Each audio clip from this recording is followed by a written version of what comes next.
जान रहा है, वो डरे हुए हैं। वो सोच रहे थे कि अगर सदन से राहुल गांधी जी को बाहर कर दिया जाएगा, अडानी घोटाले की चर्चा सदन में नहीं होगी। एक तो वो डरे हुए थे कि रिकॉर्ड में आ रहा है, सदन के रिकॉर्ड में आ रहा है कि भाजपा सरकार भ्रष्टाचारी है। दूसरा, अगर जहाँ तक ये लोग समझ रहे हैं कि राहुल गांधी जी को अगर वो निष्कासित कर देंगे तो उनका कोई भला होने वाला है, फायदा होने वाला है, तो मैं कहूँगी कि भाजपा ने राहुल गांधी जी का जो निष्कासन है, सदन से डिस्क्वालीफाइड किया है, वो अपने पैर में कुल्हाड़ी मारने का काम किया। क्योंकि सवाल सिर्फ राहुल गांधी जी के डिस्क्वालिफिकेशन का नहीं है, सवाल इस देश के लोकतंत्र का है, सवाल इस देश में बोलने की आज़ादी का है, सवाल इस देश की सबसे बड़ी पंचायत जिसको सदन बोलते हैं, पार्लियामेंट कहते हैं, और उसमें विपक्ष का हक होता है भाजपा जो भी सत्ता पक्ष में है उनकी नीतियों के खिलाफ निंदा करने का, उनसे प्रश्न पूछने का। जब से भाजपा सरकार आई है वो ये परंपरा लागू करना चाह रही है कि लोकतंत्र में चाहे सदन हो, सदन के बाहर हो, वो राजतंत्र चलाने का काम करेंगे। तो मुझे लगता है ये देश लोकतंत्र से बना है और हमेशा बना रहेगा। इस बार जो इस तरह का जो हरकत इन्होंने की है, यह भाजपा ने खुद अपने पैर पे कुल्हाड़ी मारी। अडानी साहब के भ्रष्टाचार की कीमत ही राहुल गांधी जी ने नहीं चुकाई, बल्कि 2014 से अगर आप देखेंगे तो लगातार अगर कोई विपक्ष में सबसे मुखर होकर अगर भाजपा की नीतियों के खिलाफ कोई लड़ रहा है, बेखौफ होकर उसके भ्रष्टाचार के बारे में बोल रहा है, तो उसका नाम राहुल गांधी जी है। चाहे नोटबंदी हो, चाहे कोरोना में लगातार जो मजदूर लोग 1300 किलोमीटर चल के चल रहे थे, चाहे उस वक्त ये कहना राहुल गांधी जी का हो कि आपको उनके गरीब के पॉकेट में पैसा देना चाहिए,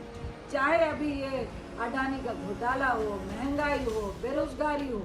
2014 से सारे लोग देख रहे हैं कि जो बिल्कुल ही बुलंदी के साथ इनके खिलाफत कर रहा है वो उसका नाम राहुल गांधी है। जिस तरह से उन्होंने पदयात्रा की, 5 महीने लगातार लोगों के बीच गए, लोगों के बीच जाकर उनकी परेशानियों को समझने का काम किया, तो निश्चित तौर से मैं कहूँगी कि भाजपा डरी हुई है, घबराई हुई है। और राहुल गांधी जी का सदन में बेखौफ होकर भ्रष्टाचार के बारे में पूछना और जवाब मांगना और ये पूछना कि क्या प्रधानमंत्री का संबंध है अडानी से, अगर संबंध है, मित्र है, तो क्या वो भ्रष्टाचार की जांच नहीं करवाएंगे। बिल्कुल हमें लगता है कि ये जो सरकार है वो डराकर सदन के बाहर और सदन के भीतर भी लोगों को रखना चाहती है, विपक्ष को रखना चाहती है। राहुल गांधी जी का बेखौफ होकर भ्रष्टाचार के बारे में पूछना, अडानी के बारे में पूछना, इनकी नीतियों के फेलियर के बारे में पूछना, यही उनका दोष है। हम ये नहीं कह रहे कि विपक्ष सरकार भाजपा से सवाल नहीं पूछता है, लेकिन 2014 से 2023 तक का अगर रिकॉर्ड देखेंगे तो मैं फिर रिपीट करूंगी कि सबसे मुखर होकर यदि मोदी साहब के, मोदी शाह के या भाजपा की नीतियों के खिलाफ, नोटबंदी के खिलाफ, महंगाई के खिलाफ, बेरोजगारी के खिलाफ, अडानी घोटाले के खिलाफ सदन के भीतर हो या सदन के बाहर हो,